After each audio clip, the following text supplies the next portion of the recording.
и така натака, значи стварно имаме една феноменална фудбалска генерација која мислам дека направи нашиот народ во тие 5-6 години да се осеќа баш она гордо, да осети дека македонецот има квалитет, дека вреди нешто и мислам дека тоа сите навистина го осеќавме како публиката, така и ние играчите и навистина беше тоа еден многу убав период за сите нас и во Скопје и во Македонија.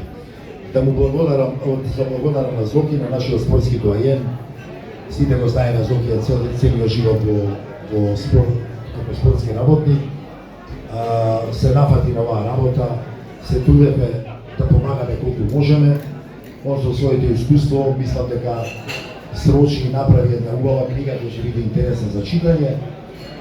Може би ги нема сите анекдоти, Васе може би не ги кажал сите анекдоти со право, али има и доста интересни работи. Ресимо криво ми беше што заборив на Зоки, морам да ја кажам, ова е интересна работа, ја имам 16 години и прв пат идам на припреми во Крушево. Степан Бобек беше опериран, мислам во Хјустон беше на операција.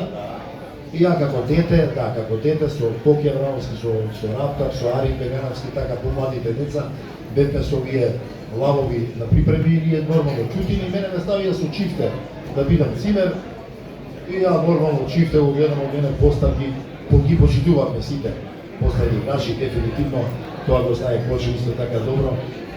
И сега во еден момент ја на чифте од време на време, ја дете гледам пала цигара и викам, ја ќе запалам мене. И ќе му побарам цигара, немав ни пари со мене доволно ништо, и чутиш сам. И во еден момент чифте нешто беше нервозен, да му побарам цигара, викам, чифте да ми даеш една цигара, а он ми се врти, онака нервозен, вика, ти бе мали, од прибор за пушење само 2 прсти имаш, вика. Ова беше анекдота што заборив да ти ја кажам.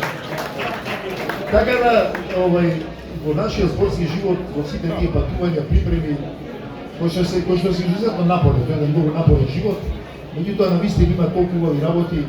Ние многу пати сме зборени на таа тема, да има некој да не прател и да следа запишува, тоа би било, мислам, не бестселер, само би се барало што поише за чита. Меѓутоа